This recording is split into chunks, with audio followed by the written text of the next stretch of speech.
Не волнуйся о завтрашнем дне, завтрашней неделе или о будущей жизни. Просто сфокусируйся на настоящем.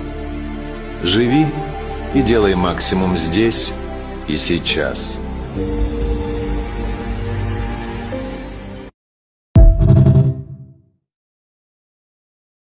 В один прекрасный день я понял, что не хочу никому ничего доказывать.